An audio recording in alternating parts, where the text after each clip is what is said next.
As tropas russas chegaram aos arredores da cidade de Ugledar, localizada em Donbass, após superar diversos obstáculos impostos pelos militares ucranianos. O avanço é mais um dos registrados nos últimos dias, quando os russos conseguiram tomar ainda mais vilarejos e chegaram mais perto da cidade de Pakrovsk. Enquanto isso, o ministro das Relações Exteriores da Ucrânia, Dmitry Kuleba, pediu demissão do cargo. Já o comandante das Forças Armadas ucranianas, o general Alexander Syrsky, passou por apuros diante do público depois de descobrir que seu comandante das forças de drones possui laços familiares com a Rússia, o que acabou virando motivo para sua demissão. Pouco antes, militares ucranianos mostraram o trabalho da artilharia russa contra suas posições em Ugledar. A situação das tropas ucranianas está ficando cada vez mais crítica em Donbass, enquanto que na região de Kursk, a ofensiva ucraniana anda para trás. Estes e mais outros detalhes dos últimos acontecimentos na linha de frente entre russos e ucranianos você vai ver neste vídeo. Fique até o final e deixe o seu comentário. As tropas russas tomaram por completo o vilarejo de Pretistavka, vizinho à cidade de Ugledar. Após a batalha pela localidade, os russos precisaram de um dia para acabar com os focos de resistência ucranianos. De acordo com o recurso online ucraniano Deep State, que possui ligações com a inteligência militar de seu país, os russos tomaram Pretistavka, ao passo que o grupo leste das forças russas continua uma operação que aparentemente visa tomar Ugledar em um movimento de pinça. Para isso, os russos estão avançando pelos flancos da cidade. Por enquanto, os ucranianos tentam parar o avanço russo atrás de Pretistavka, ao mesmo tempo em que se instalam em algumas minas na área de Vadiane. Nestas imagens, ficou registrado o momento em que um blindado russo BMP, tendo a bordo um grupo de assalto, circula nas cercanias de Ugledar para tomar uma das posições ainda sob o controle dos ucranianos. Repare que o cenário é de destruição e isso não é sem razão. A artilharia russa foi filmada atacando sem piedade Ugledar e seus arredores nos últimos dias. Imagens publicadas pelos ucranianos mostram a dimensão do bombardeio. Um drone também filmou, a partir de outro ângulo, uma das últimas séries de bombardeios que as cercanias de Ugledar sofreu. Em especial, os russos estão usando sistemas Santsepyok, que se tornaram um verdadeiro terror para os militares ucranianos. Tomar de forma direta Ugledar parece ser uma missão com risco de não poucas perdas para os russos. Um fator que sustenta tal suspeita é justamente o movimento de pinça que o comando militar russo preferiu em sua ofensiva em direção a Ugledar. Nas conquistas das últimas semanas, os russos tomaram as localidades de Karlovka, Skutne, Vyemka, Tychy, Kirova, Arlovka, Kamyshovka, Stelmachovka e outras.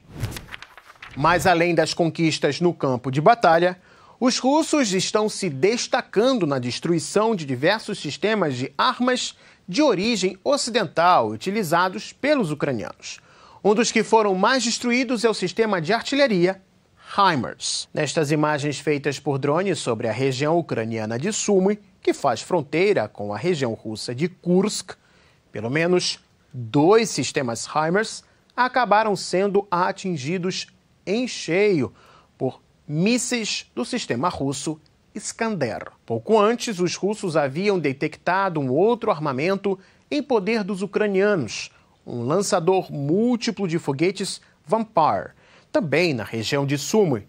O armamento, depois de realizar sua salva de disparos, teve sua exata localização determinada e sofreu um ataque pelos russos com a munição Krasnopol. Os ucranianos também perderam uma divisão de sistemas antiaéreos de origem soviética Buk, que tentavam abater drones e outros artefatos usados pelos russos. Mas o ataque que mais chocou foi o bombardeio russo a um centro de instrução militar em Poltava. Ao que tudo indica, os russos bombardearam o local com pelo menos 2 mísseis do sistema Iskander. A Ucrânia afirma que o local era utilizado para fins civis, Mas imagens feitas anteriormente e publicadas pela própria TV ucraniana mostraram claramente que o local era para fins militares. Além disso, imagens mais detalhadas do ataque que surgiram nas redes sociais mostram inúmeros militares ucranianos uniformizados mortos no local. Ainda em 22 de agosto, a administração da região de Poltava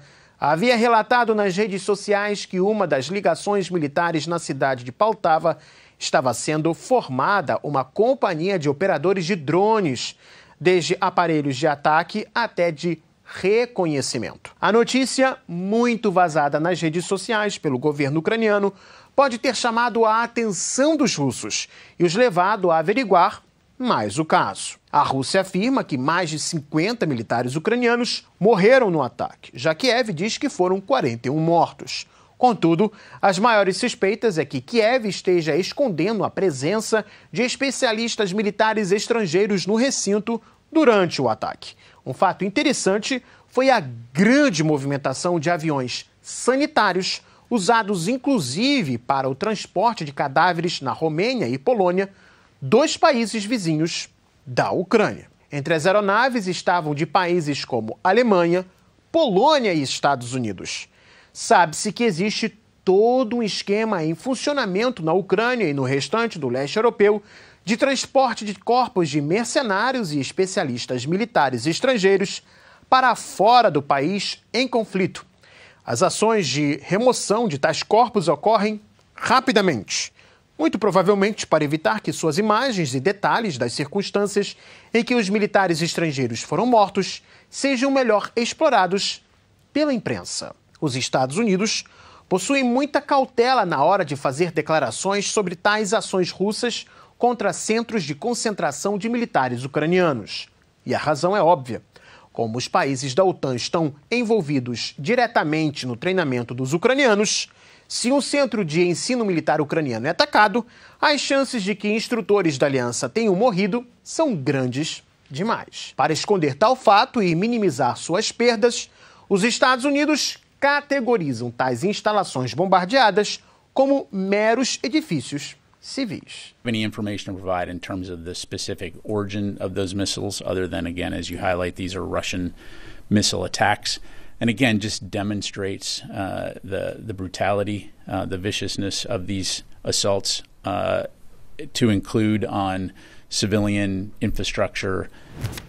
Kiev voltou a ter notícias desanimadoras no campo político e militar no que concerne seu quadro de funcionários públicos. O ministro das Relações Exteriores do país, Dmytro Kuleba, decidiu renunciar ao cargo. A notícia foi dada pelo presidente da Suprema Rada da Ucrânia, Ruslan Stefanchuk, no Facebook. Kuleba estava no cargo desde março de 2020 e tinha ocupado a função de vice-premier para questões de integração europeia e euroatlântica da Ucrânia antes de se tornar chanceler.